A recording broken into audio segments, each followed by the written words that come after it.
రైతు సోదరులారా, ఈరోజు మనం రసాయనిక ఎరువులు లేకుండా కేవలం ప్రకృతి సిద్ధమైన పద్ధతుల్లో పండిస్తున్న మిరప తోటను చూస్తున్నాము. ఈ అద్భుతమైన సాగును స్వయంగా పరిశీలించడానికి మండల వ్యవసాయాధికారి శ్రీ కృష్ణయ్య గారు విచ్చేసి ఉన్నారు. మండల వ్యవసాయాధికారి గారు మిరప తోటను పూర్తిగా పరిశీలించి వారు రైతులకు కొన్ని సూచనలు ఇచ్చారు. వారి మాటల్లో మనం తెలుసుకుందాం. కృష్ణయ్య, మండల వ్యవసాయాధికారి, పెదకూరుపాడు మండలం. ఈ పెదకూరుపాడు మండలం పెదకూరుపాడు గ్రామంలోని దర్శి శేషారావు గారి మిరప పొలంలో ఉన్నాము.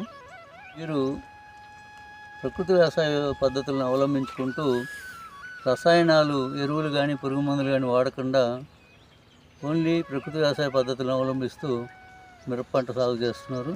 అందులో భాగంగా ఈ ద్రవజీవామృతం, ఘనజీవామృతం, పంచగవ్య, తర్వాత బీజామృతం స్టార్టింగ్లో, అట్లాగే ఈ ల్యాబ్ సొల్యూషన్ అని, తర్వాత పొలటి మజ్జిగ, ఇంగువ కషాయాలని, దశపర్ణి కషాయాలని, అన్ని రకాలైనటువంటి కషాయాలు అవసరానుగుణంగా వాడుకుంటూ సాగు చేస్తూ వస్తూ ఉన్నాడు.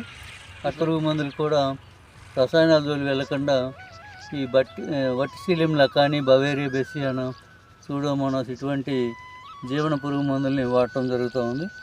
మరి మామూలుగా వచ్చేటటువంటి పంటల్లో ఎట్లాంటి పంట కాపు సైజు ఎట్లా ఉందో అట్లాగే ఇక్కడ కూడా రావడం జరుగుతూ ఉంది.